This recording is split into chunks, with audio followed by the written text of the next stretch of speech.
Today we did a class on an important aspect of new public management, thinking about how performance metrics have been used to try and get things done and improve our record of getting things done.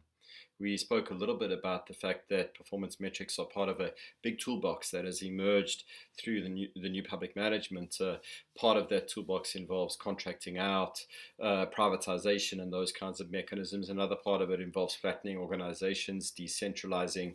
Uh, and one important part is this thing of using performance metrics, of trying to focus individuals within organizations on performance and trying to focus organizations themselves on performance. We use the case of targeting in the United Kingdom National Health Service to look at how performance metrics are used and any lessons about how to use them really well. Where again, the message I'm trying to promote here is we have a big toolbox of stuff. And it's not that we should or shouldn't use any specific tool, but we should understand what the tools are useful for, and we should understand for what they should be used and when and how to use them well. And later on in the course, that's where we explicitly will move to is how do you find and fit what works for you. So we spoke a bit about the situation in the NHS and had some readings that kind of presented it as both a success and kind of like a bit of a more ambiguous situation where some targets were met, some targets weren't met. Then there were some people who said, well, even where we met targets, we did so at the expense of other areas. So people might have shifted money around towards those targets and away from other areas.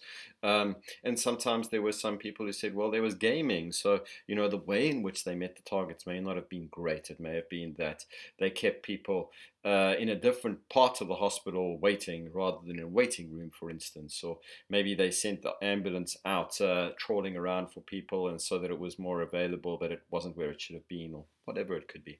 So we spoke about this a little bit, and then we discussed some articles that were fairly critical about the use of performance metrics, or that kind of pointed out some of the problems of these.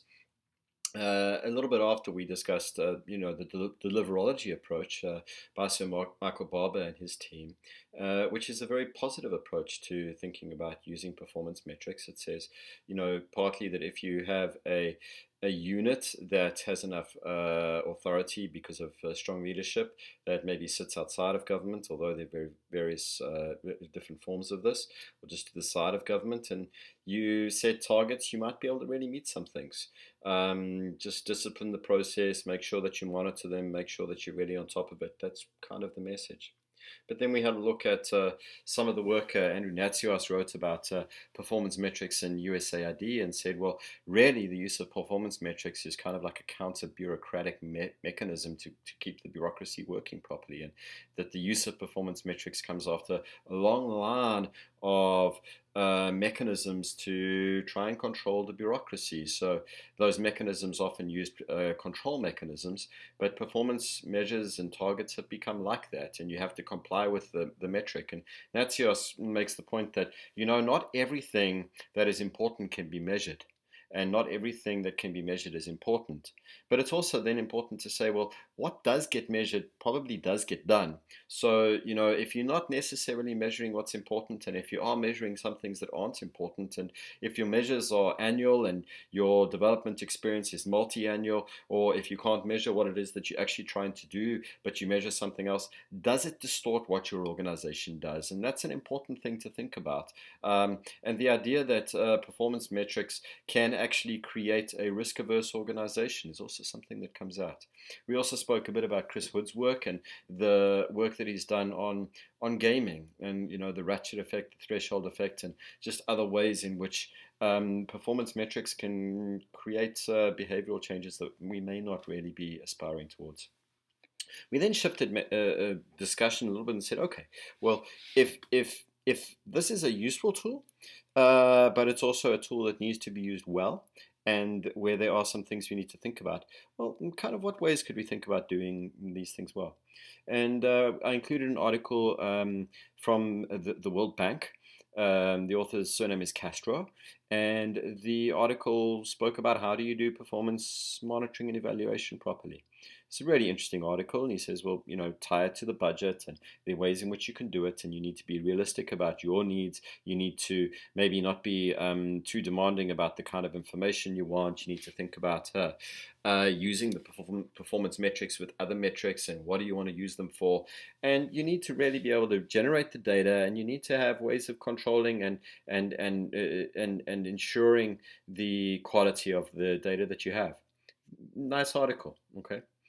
Then we did another article where we spoke about how to do this from a different perspective, where the authors would describe the first paper's advice as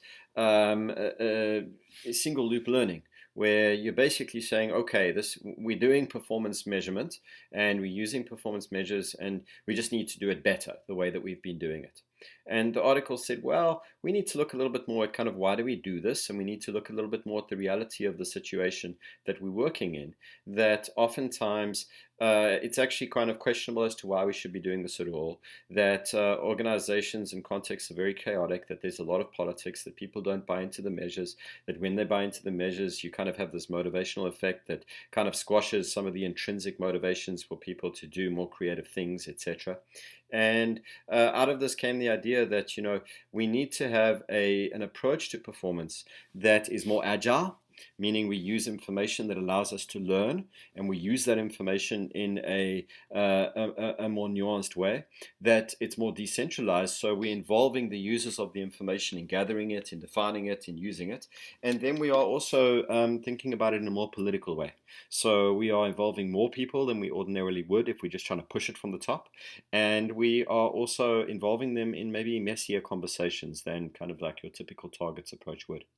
The final article looked a little bit back to Chris Hood, where Chris Hood said, look, there's also different kinds of performance information. You need to think about which ones you want. If you want targets, they could be useful if really you know exactly what you're doing something that's fairly simple, or it may be complicated, meaning you just need to get the right people to do it, but you actually know what you're doing. And you're trying to really just force the bureaucracy to work well. Well, targets could be a good thing then, but there will be the side effect of a fair amount of gaming, fair amount of kind of, people playing around with the numbers, etc., etc., and you need to be aware of that as well. He said, that's not the only kind of metric, though. You could also use performance information where you essentially are comparing your organization with other organizations, and you're saying kind of where do you fit on a on some kind of a league table, and that is not as open to some of the ratchet effects, some of the threshold effects that he describes, and I'll let you read about. And it can be a useful piece of information. It's kind of comparative. He said the final kind of information is really where you're kind of using this to learn. And you use performance information to help you understand where you are. That if you don't really know where you are, you don't know why you're not performing very well, you're facing a puzzle. Maybe you want to have performance metrics, but you don't want to necessarily tie them tightly to incentive schemes. You don't want to necessarily tie them tightly to kind of deadlines. You want them to come back and give you information about what's going on about yourself, so you can better understand who you are as an organization, as individuals.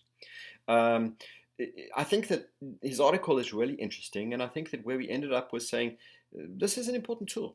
It's a tool that has multiple dimensions that we can use in multiple ways, just like bureaucracy, just like hierarchical structures, just like standards, just like merit-based employment schemes. We need to learn when we need them and how we use them well.